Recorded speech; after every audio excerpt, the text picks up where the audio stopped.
오늘부터 이제 다음 주일까지는 이런 형태로 예배를 드리게 될 것 같습니다. 2부 예배죠. 9시 예배 전에 이제 예배당에 와서 보니까 예배당이 이렇게 다 벼 있죠. 지금도 보니까 거의 한 15분 정도 이렇게 앉아 계신 것 같은데 2부 예배 드리는데 2부 예배도 한 15분 정도 이렇게 앉아 계신 것 같아요. 우리 예배당이 한 700명, 800명 앉는 자리인데 15명 앉아 있으니까 사실 텅텅 빈 거나 마찬가지죠. 그러면서 유럽 교회 생각이 났습니다. 저도 유럽 쪽에 이제 다녀온 적이 있는데요. 이제 종교개혁 세미나차 목회자들 방문한 적이 있는데 유럽 교회는 예배당을 잘 졌습니다. 그런데 실제로 예배드리는 분들은 거의 없죠. 참 안타까운 그런 유럽 교회의 모습입니다. 그러나 유럽 교회가 얼마나 왕성했습니까? 그 모든 복음이 유럽을 통해서 전파되지 않았습니까? 그런데 지금은 유럽 교회 예배당들이 많이 벼 있습니다. 그러면서 물론 우리는 이제 코로나19에 대처하기 위해서 성도들이 많이 계심에도 불구하고 오시지 않지만 정말로 두려운 게 뭔가 이런 생각을 좀 해보게 됐습니다. 코로나보다 더 두려운 게 뭐냐? 그것은 예배당이 텅텅 비는 겁니다. 실제로 예배당이 우리야 일부러 예배를 이제 집에서 드리도록 하지만 예배당을 이렇게 크게 져놓고 멋있게 아름답게 져놓고 예배 드릴 수 있는 사람이 실제로 없다. 그것만큼 두려운 것이 어디에 있을까 하는 생각을 해보게 됐습니다. 이번 코로나19 사태를 지나면서 한국교회가 지금까지 하나님께서 인도하신 그 은혜와 부흥에 대해서 깊이 있게 감사를 해야 된다 하는 생각을 해보게 됐고 더욱 깨어서 기도해야 될 것이다. 그리고 더욱 겸손히 섬기는 교회가 돼야 된다. 또 사회적인 책임도 감당하는 그런 교회가 돼야 된다. 우리가 교회도 공동체지만 이 국가도 공동체거든요. 그리고 교회도 국가 안에서는 하나의 공동체로서 살아나가는 공동체의 일원입니다. 그러니까 우리 교회도 성도들끼리 서로 교제를 잘할 뿐만 아니라 불신자에게도 인정받고 칭찬받는 그런 교회, 사회적 책임을 다하는 그런 교회가 돼야 되겠다 하는 그런 생각도 해보게 됩니다. 어젯밤에 본당에 와서 기도를 했습니다. 그런데 이제 주일날 성가대도 없죠. 아무래도 찬양단도 없죠. 또 그리고 많은 분들이 오셔가지고 마음껏 찬양할 수도 없죠. 그런 마음이 들어서 어제는 찬송을 좀 많이 했습니다. 본당에서 저는 앉아서 기도하지 않고 왔다 갔다 하면서 기도하는데 본당을 다 돌아다니면서 기도하는데 좀 더 크게 이 온 예배당에 하나님의 찬송 소리가 들려줄 수 있도록 크게 울려 퍼지도록 찬송을 하면서 기도를 했습니다. 그 예배당에서 우리 교회 예배당에서 찬송과 기도와 말씀이 늘 아주 풍성하게 또 그리고 왕성하게 소리 높여 울려질 수 있도록 여러분들이 깨어서 기도하고 더 하나님께 본질적으로 다가오는 이런 시간으로 오히려 삼을 수 있기를 주님의 이름으로 축복합니다. 오늘은 하나님의 사람 다윗의 인생론이라고 하는 제목을 가지고 말씀을 나누겠습니다. 따라합시다. 하나님의 사람 다윗의 인생론. 오늘 본문은 다윗이 병들었을 때에 있었던 일을 기록해 놓은 말씀입니다. 어떻게 할 수 있냐면 13절 말씀 보면 이렇게 돼 있거든요. 주는 나를 용서하사 내가 떠나 없어지기 전에 나의 건강을 회복시키소서, 이렇게 써 있습니다. 그러니까 병들었다는 얘기죠. 그런데 내가 떠나 없어지기 전에 이렇게 돼 있으니까 심각한 병에 걸린 것이고 죽을지도 모른다. 그러니까 오늘날로 말하면 의사가 사형 선고를 내렸다고도 볼 수 있는 그런 심각한 상황입니다. 이제 다윗의 일생 가운데 특별히 어떤 다윗이 병들었다 하는 이제 그런 내용은 뚜렷이 나오지 않지만, 오늘 시편의 이 다윗 39편은 다윗이 쓴 시거든요. 다윗은 본인이 병들었다는 것을 밝히고 있고 그 병이 심하다, 중하다 하는 것을 알려주고 있습니다. 다윗이 이렇게 중한 병에 걸려서 누워 있다 보니까 새로운 시각이 열렸어요. 인생을 바라보는 새로운 시각이 열렸습니다. 하염없는 눈물을 흘리면서, 그런 말도 있습니다. 12절에 보면 내가 눈물 흘릴 때에 잠잠하지 마옵소서, 이렇게 되어 있는 걸 보면 눈물까지 흘리면서 하나님 앞에 간절히 부르짖으면서 병과 죽음에 관련해서 하나님 앞에 기도하고 있고, 그리고 그러면서 인생을 깨닫게 되었다 하는 것을 알 수가 있습니다. 오늘 코로나19 시대를 지나면서 다윗의 인생론을 되돌아보는 것은 큰 의미가 있다고 생각이 되어서 같이 나눠보려고 합니다. 하나님의 사람인 다윗이 발견한 인생이란 무엇일까 하는 것이죠. 첫 번째로 인생은 연약하다는 겁니다. 따라합시다. 인생은 연약하다. 우리 집에서 예배 드리는 분들도 따라서 한번 했으면 좋을 것 같아요. 여기서 들리지는 않지만 들리는 것처럼 저도 이해를 할 테니까 한번 따라서 합시다. 인생은 연약하다. 우리 4절 말씀 한번 읽어보겠습니다. 4절 시작. 여호와여 나의 종말과 연한이 언제까지인지 알게 하사 내가 나의 연약함을 알게 하소서. 연약이라고 하는 단어 자체를 다윗은 그렇게 크게 생각하지 않았을 겁니다. 수많은 전쟁터를 누비며 승전가를 울렸던 다윗입니다. 그런데 그 다윗도 병과 죽음 앞에서는 아무런 힘도 쓸 수가 없었습니다. 한없이 약한 모습을 보이는 것이죠. 여러분, 사람이 참 강한 것 같으면서도 사람이 참 약합니다. 작은 말 한마디에 사람의 그 생각이라든지 마음이라든지 또 모든 어떤 행동들이 다 막 영향을 받고 바뀌지 않습니까? 좋은 말 들으면 기분이 좋고 또 안 좋은 말을 들으면 기분이 좋다가도 금방 마음이 우울해지고, 그런 것이 사람입니다. 너무 큰 소리는 들리지 않아요. 너무 아주 작은 소리도 들리지 않습니다. 너무 큰 것도 볼 수가 없어요. 너무 아주 작은 것도 볼 수가 없습니다. 우리가 요즘 코로나 바이러스 때문에 얼마나 고생을 합니까? 그 자그마한 것, 보이지도 않는 그 자그마한 것 하나 때문에 온 세계가, 온 대한민국이, 온 사람들의 마음이 다 우울해하고 힘들어하고 걱정하고 분노하고, 그렇지 않습니까? 사람이 강한 것 같지만 참 약한 존재다는 것을 알 수가 있습니다. 생로병사, 태어나는 것, 늙는 것, 병드는 것, 죽는 것, 아무리 과학이 발달한다 하더라도 해결할 수 없는 한계가 있는 것이죠. 한 수천 년이 지나고 나면은 사람이 병드는 것도 해결할 수 있을까요?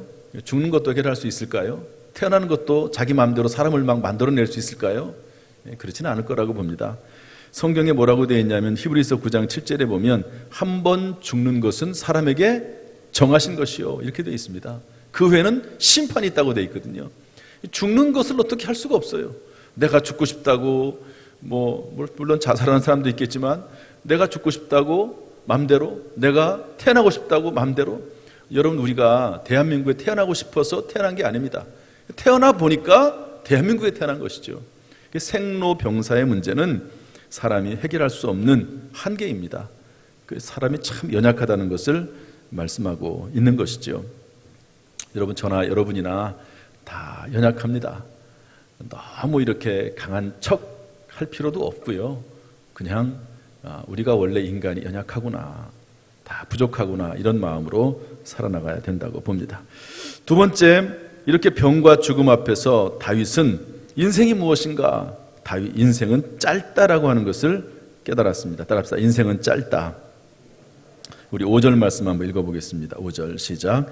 주께서 나의 날을 한 뼘 길이만큼 되게 하심에 나의 일생이 주 앞에는 없는 것 같사오니 사람은 그가 든든히 서 있는 때에도 진실로 모두가 허사뿐이니이다. 다윗은 병과 죽음을 앞에 두고 자신의 남은 인생을 생각해 보니까 한 뼘 길이밖에 되지 않더라. 아무것도 없는 것과 같다고 그렇게 고백을 합니다. 인생은 짧다는 거죠. 모든 지도력의 상징이라고 할 수 있는 모세가 이런 고백을 했습니다. 시편 90편 10절 말씀 보면 우리 다 같이 한번 읽어볼까요? 시작.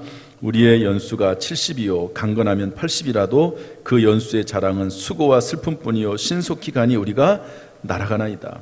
야고보서 4장 14절에 야고보서는 이렇게 말했습니다. 읽어보죠. 시작. 내일 일을 너희가 알지 못하는도다. 너희 생명이 무엇이냐? 너희는 잠깐 보이다가 없어지는 안개니라. 안개 같다는 거죠. 짧다는 겁니다. 다 사라진다는 것입니다. 120살 된 어떤 할머니에게 물어봤습니다. 참으로 오래 살으셨네요. 그랬더니 답변하시기를 어릴 적 친구들과 함께 뛰놀던 때가 엊그제 같은데 벌써 120세나 됐네요. 이렇게 대답했다고 그래요. 사람들은 120세가 되면 나이가 많이 들은 것으로 생각을 합니다. 오래 살았죠, 사실은. 그러나 영혼에 비해서 보면은 찰나요, 순간에 불과합니다. 언제든지 하나님께서 위에서 부르시면 가야 되는 것이 인생이지요. 정말 하루가 천년 같고 천년이 하루 같은 하나님께서 볼 때는 정말 짧은 인생을 산다고 볼 수가 있습니다. 여러분, 저나 여러분이나 지금 우리는 온통 코로나 생각밖에 없지만 그러나 인생을 되돌아보면 다 인생은 언젠가는 하나님 부르시면 갈 수밖에 없다고 하는 것을 그것도 우리가 잊지 않고 살아야 된다고 봅니다.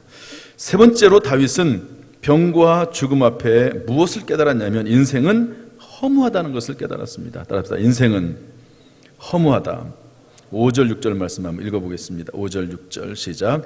주께서 나의 날을 한 뼘 길이만큼 되게 하심에 나의 일생이 주 앞에는 없는 것 같사오니 사람은 그가 든든히 서 있는 때에도 진실로 모두가 허사뿐이니이다. 진실로 각 사람은 그림자같이 다니고 헛된 일로 소란하며 재물을 쌓으나 누가 거둘는지 알지 못하나이다. 병과 죽음 앞에서 자신의 인생을 생각해 보니까 참으로 헛되다는 것이죠. 지금까지 했던 수많은 일들은 다 소란스러운 일들 뿐이었고 내가 열심히 다른 나라를 침공해서 얻어낸 재물이라고 하는 것도 누가 가져갈지 아무도 모른다.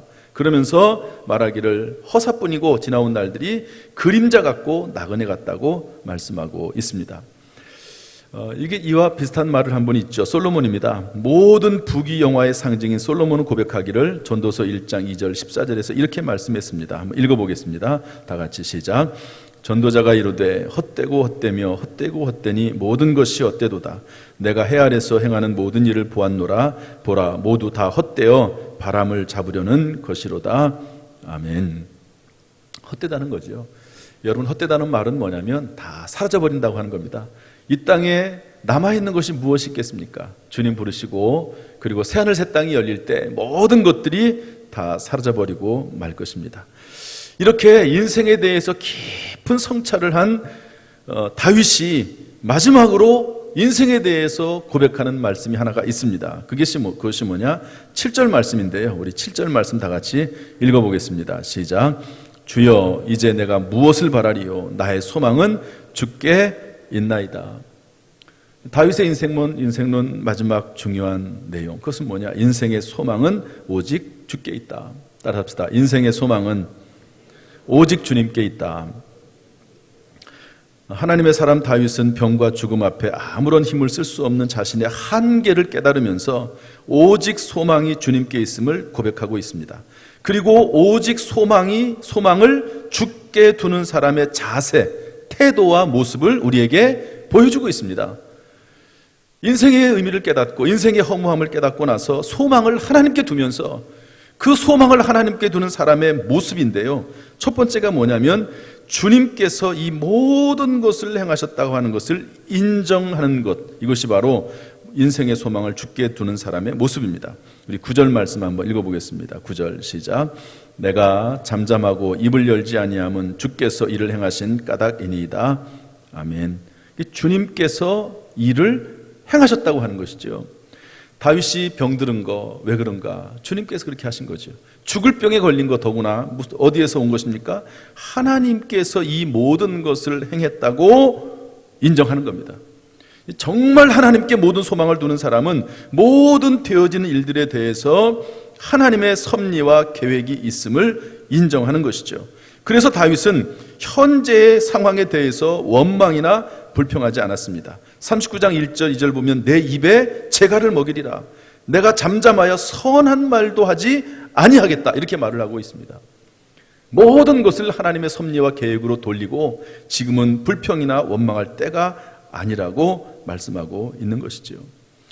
여러분, 코로나19 시대, 이 시대는요, 지금은 분노할 때나 다른 사람에게 책임을 전가하면서 원망이나 불평할 때가 아니라고 봅니다.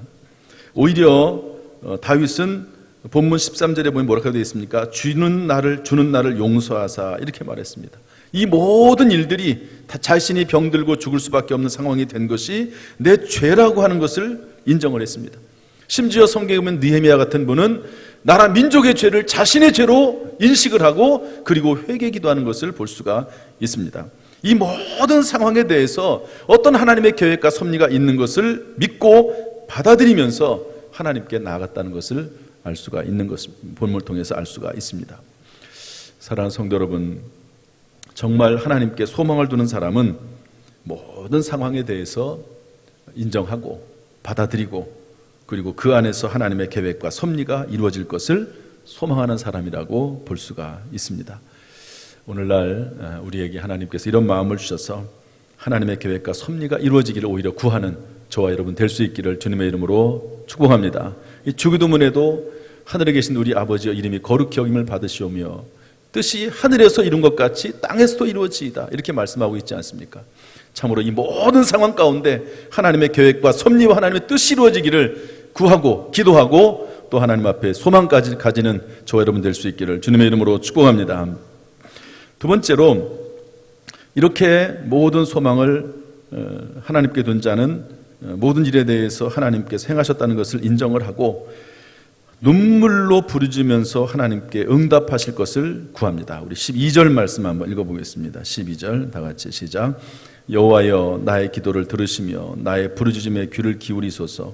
내가 눈물 흘릴 때 잠잠하지 마옵소서. 나는 주와 함께 있는 나그네이며 나의 모든 조상들처럼 떠도나이다. 오직 소망을 하나님께 두고 하나님만 바라본다는 것이죠. 제가 종종 설교 시간에 얘기하지만 신방할 때 신방 다 예배 드리고 나서 다과 시간이 있는데 강아지 한 마리가 그 상 밑에 들어가 가지고 오직 주인의 얼굴만을 바라보듯이 주인에게서 떨어지는 작은 음식 하나를 바라보면서 그 주인의 얼굴을 바라보듯이 우리가 주님의 응답하심을 바라보면서 눈물로 하나님의 은혜를 구하는 그런 모습이 필요하다 하는 것을 알 수가 있습니다. 마지막으로 다윗은 이렇게 이야기합니다. 우리 13절 말씀 한번 읽어보겠습니다. 13절 다 같이 시작. 주는 나를 용서하사 내가 떠나 없어지기 전에 나의 건강을 회복시키소서. 건강을 회복시켜달라고 간구하지요. 이제 마지막으로 병과 죽음의 문제에서 살려달라고 직접적으로 표현하면서 호소하고 있는 것이죠. 여러분, 이것이 사람의 솔직한 심정입니다. 무엇인가 살려주세요, 이 말입니다. 제 경험상도 그렇고 또 성도들의 삶도 보면은요, 마지막에 하나님 앞에 올릴 수 있는 단 한마디 말은 살려주세요, 이 말인 것 같아요. 물론 우리가 기쁨으로 살기도 하고 감사하며 살기도 하고 그렇지만 살다 보면 어려움이 있지 않습니까? 그러면 그 마지막 순간에 나올 수 있는 단어는 다른 어떤 말도 의미가 없어요. 하나님 앞에 그냥 하나님 살려주세요, 하나님 이번 한 번만 살려주세요, 그렇게 하나님 앞에 말씀하고 있지 않습니까? 이 말이 나오기 전까지는 아직 때가 안 된 것일 수 있습니다. 아직 때가 안 된 거예요. 분노가 우리의 마음에 가득 차 있을 때 아직 하나님 응답하실 때가 아닐 수도 있습니다. 내 마음속에 서로 책임을 서로 전가하며 싸우고 다툴 때 이것도 아직 하나님께서 응답하실 때가 안 될 수 있습니다. 정말 어려움에 처할 때는요, 그냥 오직 하나님만 의지하면서 하나님 살려주세요라고 하는 말밖에 하지 않을 때가 있습니다. 그리고 그때가 되면 하나님께서 움직이시는 것을 볼 수가 있습니다. 다윗이 건강을 회복시켜달라고, 노골적으로 하나님 살려달라고 요구하지 않습니까? 하나님의 계획과 섭리를 다 이루시고 우리가 하나님만을 전적으로 의지하게 될 때 그때부터 하나님께서 일하시기를 시작하실 것입니다. 코로나19 시대를 향한 하나님의 섭리와 계획과 뜻이 분명히 있습니다. 무엇인지 우리가 알 수 없지요. 개인을 향한 하나님의 뜻이 있을 수가 있고 교회와 나라 민족과 세계를 향한 하나님의 메시지가 분명히 있을 수가 있습니다. 그 메시지를 향해서 우리도 달려가는 것이고 더욱더 하나님을 신뢰하고 소망하고 그럴 때일수록 하나님과 동행하는 저와 여러분 될 수 있기를 주님의 이름으로 축복합니다. 말씀을 정리하겠습니다. 주님께서 이렇게 말씀하셨습니다. 마태복음 11장 28절에 보니까 수고하고 무거운 짐진 자들아 다 내게로 오라 내가 너희를 쉬게 하리라.